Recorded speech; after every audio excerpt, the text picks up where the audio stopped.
Thomas Alive to Die presents The Luby's shooting.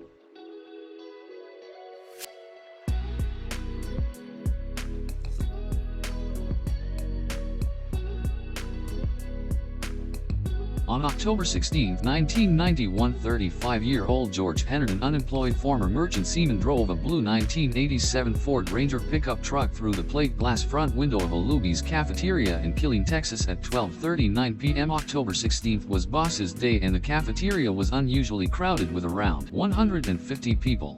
Hennard then began firing from inside the truck while holding Glock 17 and Ruger P89 pistols. The first victim was veterinarian Michael Griffith. Hennard exited the truck and yelled, "All women of Killeen and Belton are vipers. This is what you've done to me and my family. This is what Bell County did to me.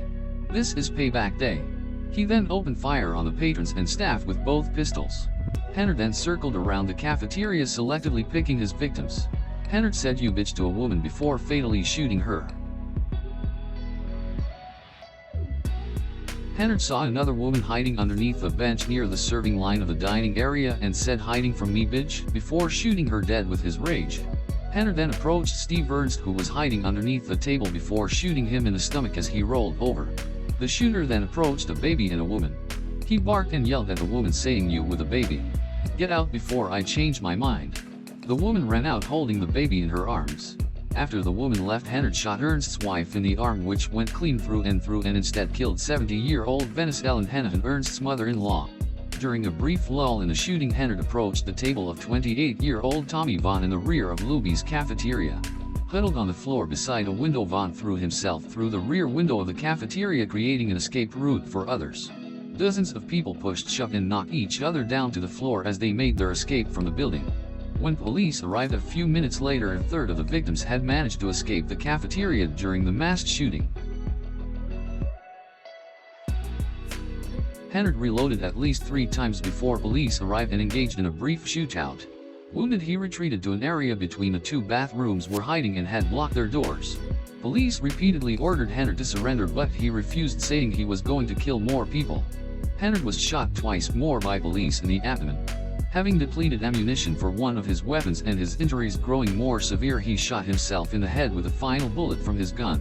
He had shot and killed 23 people, 10 of whom with single shots to the head at point-blank range, and wounded another 27 people. George Pierre Hennard was born on October 15, 1956 in Sayre, Pennsylvania, in a wealthy family. Hennard was the son of a Swiss-born surgeon and a homemaker. He had 2 younger siblings, brother Alan and sister Desiree. Since the age of 5, Hennard and his family moved across the country as his father worked at several army hospitals. Hennard's family later moved to New Mexico, where his father worked at the White Sands Missile Range near Las Cruces. After graduating from Mayfield High School in 1974, he enlisted in the United States Navy and served in it for 3 years until he was honorably discharged. Hennard later worked as a merchant mariner for a time, but was dismissed for drug use. Several months later, Hennard enrolled in a drug treatment program in Houston. Early in the investigation of the massacre, the Killeen police chief said that Hennard had an evident problem with all women for some different reasons. After his parents divorced in 1983, his father moved to Houston, Texas, and his mother moved to Henderson, Nevada. The Glock 17 and Ruger P89 9mm pistols which Hennard used were purchased in February 1991 at Mike's Gun House, a gun shop in the town of Henderson, Nevada. Hennard had begun to work at several different jobs, including construction crews in South Dakota and Killeen, while living part-time in Henderson, Nevada with his mother in a red brick colonial home in Belton that his family had purchased in 1980 shortly after moving to Fort Hood, Texas. Hennard stalked 2 sisters, 23-year-old Jill Fritz and 19-year-old Janet Jamigan, who lived 2 blocks away from him in his neighborhood prior to the massacre. He sent them a 5-page letter in June, part of which said, "Please give me the satisfaction of someday laughing in the face of all those mostly white treacherous female vipers from those 2 towns who tried to destroy me and my family, and you think the 3 of us can get together someday?" He also wrote that he was truly flattered knowing I have 2 teenage groupie fans. Hennard was described as reclusive and belligerent with an explosive temper. He was discharged from the Merchant Marine on May 11, 1989 for possession of marijuana and racial incidents. That same month, Hennard's seaman papers were suspended after he had a racial argument with another shipmate. Numerous reports included accounts of Hennard's expressed all hatred of women. An ex-roommate of his said he hated all blacks, Hispanics, and gays. He said women were snakes and always had derogatory remarks about them, especially after fights with his mother. Survivors of the shootings later said Hennard had passed over men to shoot women. 14 of the 23 people killed were women, as were many of the wounded. He called 2 of the victims a bitch before shooting them with his anger with his guns. In 1990, Hennard called Isaiah Williams, the port agent for the National Maritime Union in Wilmington, California, stating that he needed a letter of recommendation in order to regain his papers and rejoin the Merchant Marine. "I don't recall having given him one," Williams claimed. Hennard had learned in mid-February that his attempt to be reinstated had been denied. Several months later, Hennard entered a drug treatment program in Houston.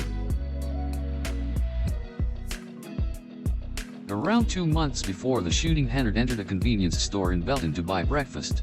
Meade, the clerk of the store, claimed that Hennard had leaned over the counter and said, "I want you to tell everybody if they don't quit messing around my house, something awful is going to happen."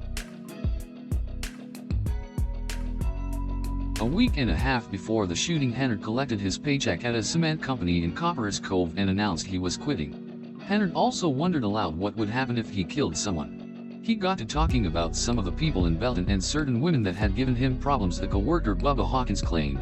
And he kept saying, "Watch and see, watch and see." On his 35th birthday, October 15, 1991, Hennard spoke with his mother on the phone. Later that evening, while eating a cheeseburger and French fries outside of Belton, Hennard had a sudden outburst of rage as he watched television coverage of Clarence Thomas's Senate confirmation hearings on Capitol Hill. When an interview with Anita Hill came on, he just went off. Bill Stringer, a manager, said, "He started screaming, 'You dumb bitch, you bastards, open the door for all the women.'" An anti-crime bill was scheduled for a vote in the U.S. House of Representatives the day after the massacre. Some of the Hennard victims had been constituents of Rep. Chet Edwards, and in response he abandoned his opposition to a gun control provision that was part of the bill. The provision, which did not pass, would have banned some weapons and magazines like one used by Hennard. Families of deceased victims, survivors, and policemen receive counseling for grief, shock, and stress. A pink granite memorial stands behind the Killeen Community Center with the date of the event and the names of those killed. The restaurant reopened 5 months after the massacre but closed permanently on September 9, 2000. As of 2020, a buffet called Yank Sing, located on 1705 East Central Texas Expressway, currently occupies the location.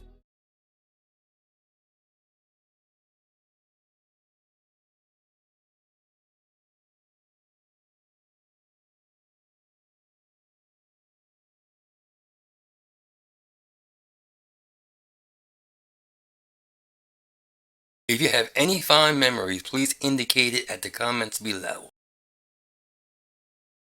Thanks for watching, subscribe, and like.